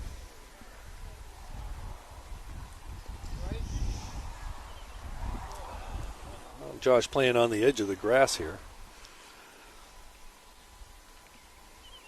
Yeah, Josh is another guy who's shown a lot of versatility this year in multiple positions, and he's hitting the baseball well. So again, that's making it hard for him to come out of the lineup. Yeah, Coach making room for the guys who hit for sure. Well, he's one of those guys. He just makes plays. Yeah, I mean, you're never really going to see him on the ESPN kind of stuff. But he's going to make a chance for a double play here. The flip, the throw, and they gotta know he's off the bag. Almost had him. Yeah, throw just took him off a little bit to the home plate side. Josh will, I want to take that back. Josh will make ESPN type of plays because it's just a play you don't always see or something like that. Not a bad play, but he just does stuff that, you're like, wow, never thought to do that. Never, and so it's kind of interesting to watch him out there play.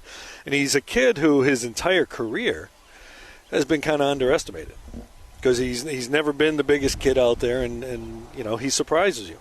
But those of us who have seen him play are not surprised by what he does. Yeah, he's as consistent as they come. He's the biggest compliment I think you can pay a guy is say he's a baseball player. Yes, and he certainly is. Well, this is Mike Maroney up. 1-1's the count. Yeah, he's a baseball player. Strike on the outside corner. Again, that's a tough pitch. That we've seen it called probably 3 times today. Breaking ball, and okay, thank you, Josh. All right, so there you go. All we had to do was talk about him.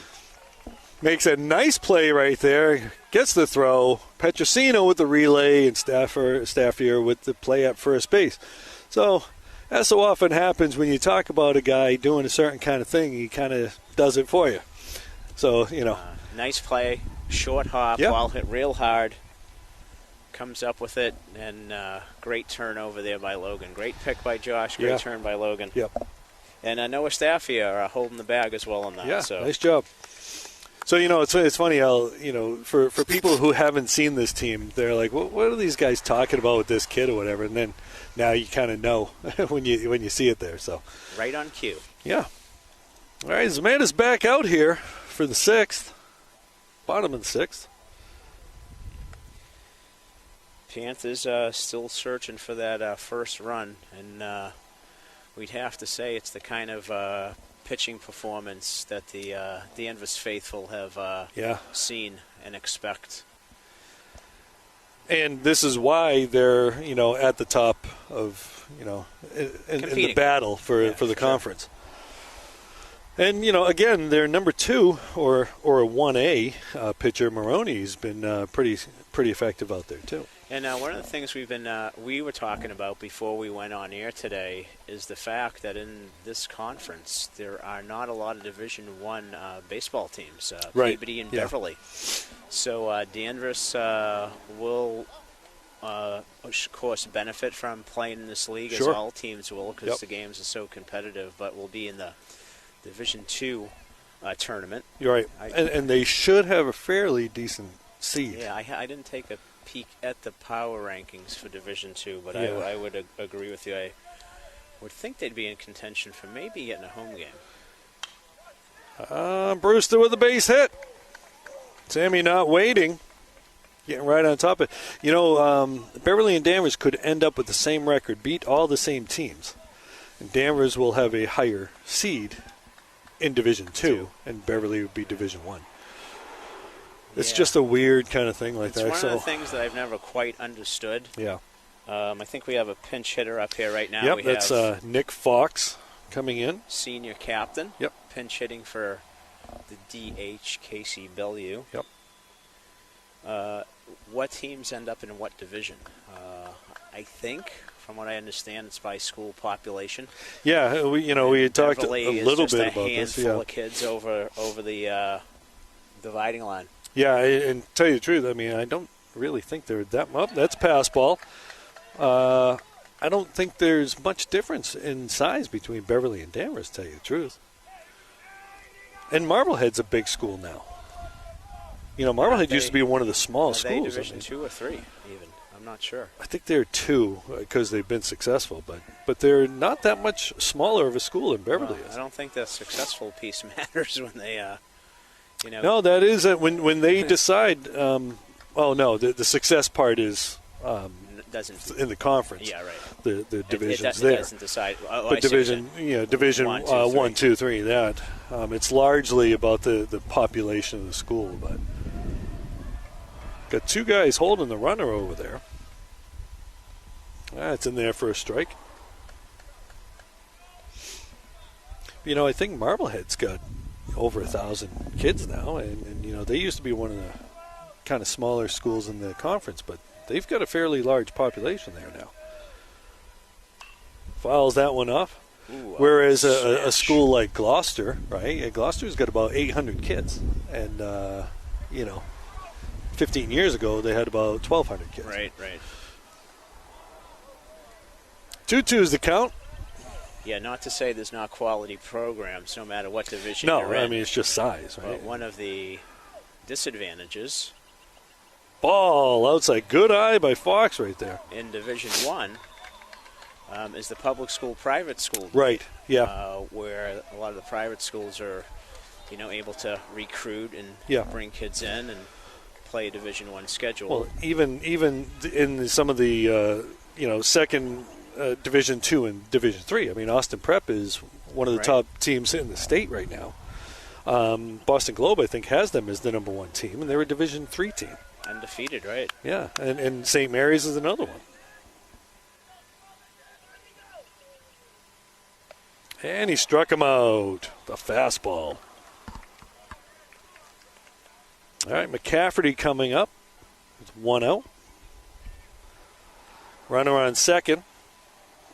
McCafferty looking to move that runner over and drive him in.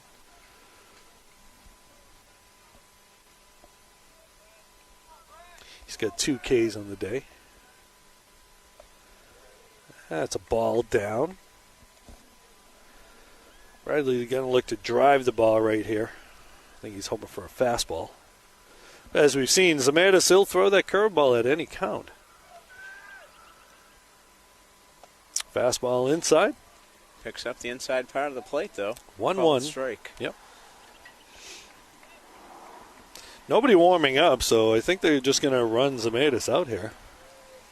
Yeah, I don't believe that Danvers has that last conference game until next Monday. Yeah, so he wouldn't be pitching at this point anyway in that game, so you might as well just use him, I guess. There could be. I didn't check. They might have. That might not be their last game of the year. They might have some games that don't count to the right. conference. Yeah, some non-conference games. A lot of the teams in the Northeast Conference still play each other 2 times, but if they're on the other side, only one of those games count towards conference play. Right, which would be the case. We got 2 games against Marblehead, but only 1 counts. Fouls that one off. That game being Saturday, folks, at high noon. Right here, Brother 40 Field. Although we love doing this for cable, we'd love to see in person, cheering on our hometown Absolutely. boys on a beautiful, it's going to be a nice, hot, sunny day.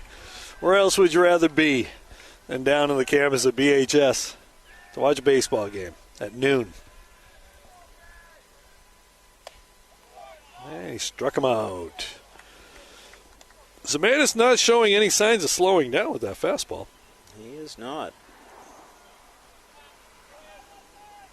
He's got himself, double digits at this point, right? That was his 9th. Ninth? Okay.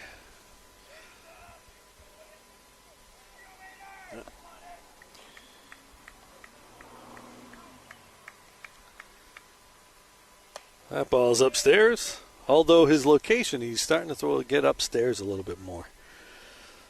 So he may not be losing the velocity. He might be losing his location a little. Rich, you're right as usual. That was his 10th strikeout upon the official recount. Stafford driving that ball, but not deep enough. And can of corn ends the inning. And they strand Armbruster at second base. All right, so after 6, it's 6-0, Danvers. See one of the lacrosse players, Angelina, over there with her. She must be still in the assassin game. She's got her water gun over there. Got to protect yourself. And that a lot of high school seniors right now playing the senior assassin game, where they all try to squirt each other with water guns or just splash someone with water, and the last man standing takes home a fantastic prize. Good, clean fun. Good, clean fun, absolutely.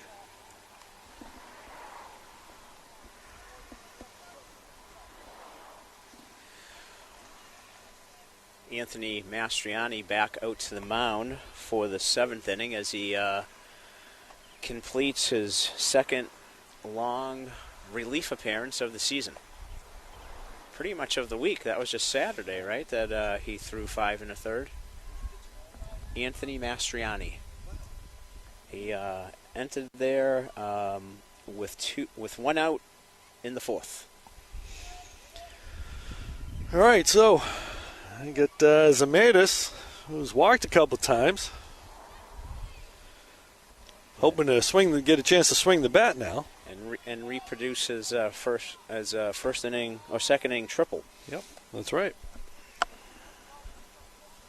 Hit a long triple, got caught up in that swirling wind.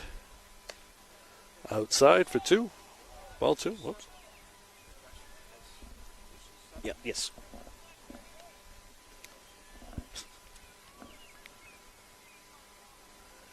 All right, a little problem with the exchange on that throwback. 2-0 is the count. Zemaitis, the hitter's count. And not going to swing at that. Upstairs. Call that a strike? He did call it a strike. A little high, but Zemaitis seemed a little surprised by it. Grooves that one in for a strike. 2-0, 2-2 now as Anthony fights back. Zemaitis with a bit of a shrug there. 2-2 is the count. Outside. Trying to get that fastball by him. Full count. Didn't like that ball. A little dirty, a little wet.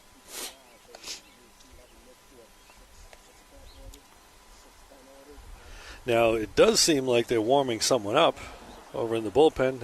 I wonder if that's Maroney. Have him finish this off and not throw 25 pitches. And he walks him. His 3rd walk of the day, but this one earned, not of the intentional variety. Right. As he made him throw more than 4 pitches. Well, these days, you don't have to throw any. Right. It's just a declaration. Right. Good point. And he's going. Big jump. Grab from his knees, can't get the throw. Yeah, Zemaitis got himself a nice jump on that. Now, I don't know if he hurt himself or if he took the base up. Hey, it looked like he hurt himself on that slide. I don't know if he hurt his hand or his leg. Yeah, it looks like he hurt his leg on the slide. Yeah, that would be a devastating injury. Yeah, well, he is a pitcher. You can always courtesy run for him at this point. I'm surprised they didn't actually do that with him earlier. You might as well at this. Why take the chance? I mean, you get a 6-run lead. It's a courtesy runner for a pitcher. And also a little bit of debate at late in the game. Yeah. With the 6-run lead, when do you stop running? Right. But in a rivalry like this, maybe 10's a good number, but well, looks like he has shaken it off. Yeah. Well, based on the last time they played too, having a big lead didn't necessarily stay a big lead. So knowing that Beverly can score in bunches, which they haven't today, but they can, maybe he figures, let's try to get a couple more across. Yeah, especially with the leadoff man on. Yeah. And the ball's going to go into the street. Hits a tire. No damage. A little skip and then hit the tire. I know whoever comes right back. Whoever owned that car might not have been too happy. So I noticed that our usual crowd, the Rushtons, they started here, but they must have gone home because of the weather. So we'll give them a shout out if they are watching. Curveball. France is going to go get that one, and he's got him, and they're not going anywhere. Griff tracked that one down. For the first out of the inning, Aris Zaris, the Greek god of tackles. Aris reached on an error in the first inning, grounded out to second baseman Logan Petrosino in the 3rd, and struck out in the 5th.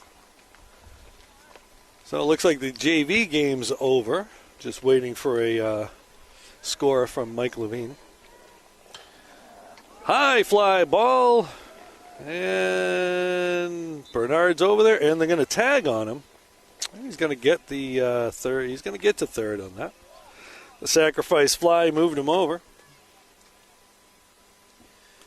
Harris probably just missed hitting that over the right side. Yeah, I know. Just got under it. This brings up Jacob Hamill. That's going to be in there for a strike. Jacob's been on base twice today with 2 walks. Zemetis get himself a good lead over there, looking for a pass ball or something. Yeah, ball's outside. McKay taking a look over there. Let's see if they try to do something. Maybe difficult throwing over the right-handed batter. Yeah, it's a strike down and right on cue. Mike Levine with a 13-3 score from the JV game. Not confirmed, though, he says. But it was a mercy rule game from what I'm seeing.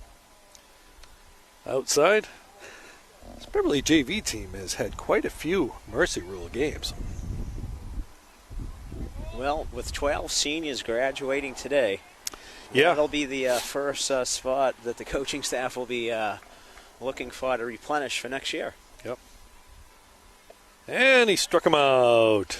Zemetis is trying to draw his attention over there, not getting it done. All right, so Mike does confirm that it was a 10-run game, 13-3. So, unless the Panthers can extend this to extra innings with 6 runs in the bottom of the 7th, Anthony Mastriani has delivered another sterling relief performance, 3 2/3 innings of shutout baseball. And as you mentioned earlier in the broadcast, Rich, there seems to be that one bad inning. Yeah. So here we are at the bottom of the 7th, and with only runs scored in 1/2 inning of today's game. Yeah, so 6 scoreless innings for the Beverly pitching, but that one bad inning.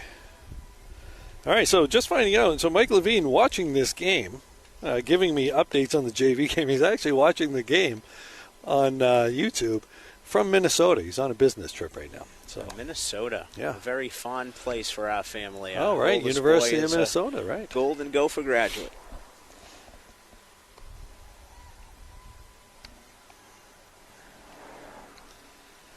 All right, so this is Beverly's last chance. Zemetis still throwing that curveball during warm-ups. Still looking like he's got some velocity. But they did warm up a pitcher. I believe it was Maroney, but I couldn't really tell. He is potentially, with a long inning, might run out of pitches. I would guess that he probably has enough if he maintains his efficiency. But Coach Secondiani is probably preparing in the eventuality that he needs to go to his pen. If I'm not mistaken, Mike Maroney is out in left field, so maybe we want to get him a couple of warm-up tosses. Well, we did see someone while they were batting. Someone was warming up. I couldn't see the number. Okay, gotcha. Slow roller to second. Austin hustling down the line. Can't beat it out, though. Out number 1. Oh, he, I think, was the starter against Masco Wednesday, so it was right. Not, okay, so it was somebody else. Probably not him.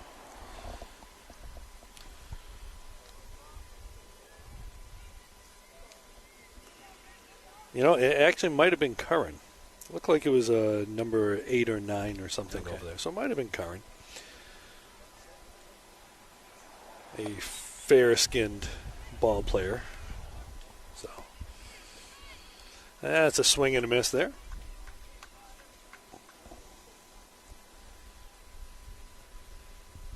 Ball's down the dirt to McKay.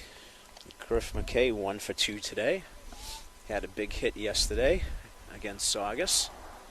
Did a nice job behind the plate today, as he usually does.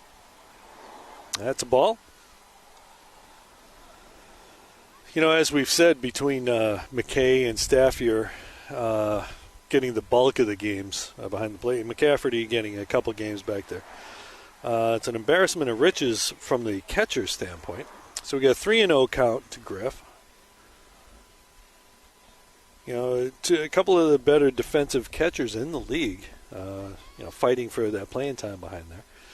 But Noah playing over at first base has given them, he called that a strike. Ooh, didn't like the batter leaving a little early, it looked like. Don't show me up, kid. Looked like a ball. It did indeed.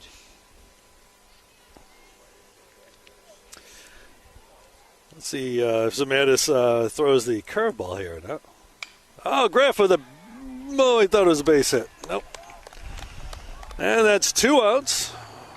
Play over there by the second baseman, Brooks. All right, Beverly down to their last out. And this looks like Ryan Rushton. Who will be pinch hitting for Josh Demers. Yep. The senior getting that bat here on senior day. One of the seniors we did not see today was Jackson Sumner, who is not able to play because of a leg injury that he sustained in the Salem game. It's unfortunate for him. Slow grounder up the middle, and he bobbles it, and he beats it out, and he drops it. All right, so not done yet. Griff Francis coming up. Yep. Okay, Griff Francis coming up to bat. Rushton on first base.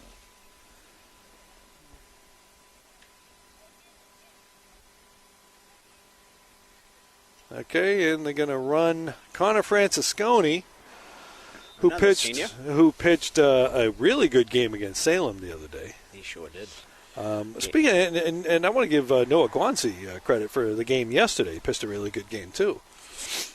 Yeah, we've seen a lot of good bounce-back performances after the really tough performance against Gloucester. Connor, Anthony Mastriani, Noah Guanci. And other than the one inning today, a good performance from Christian Morris. Yeah, he pitched well. And again, not all those runs were earned either in that sixth inning. And I also like to shout out to the relief pitching of Josh Demers against Salem after Connor Francisconi was a little nicked up and injured in a collision with his catcher over pop-up. Yeah, he was cruising along too. All right, so that was a ball to Francis. Curveball ball upstairs. 2-0 is the count.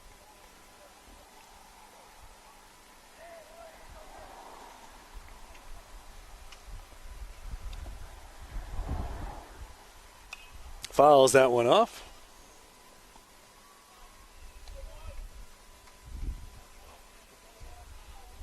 Two ones the count. Runner on first. 2 outs in the bottom of the seventh.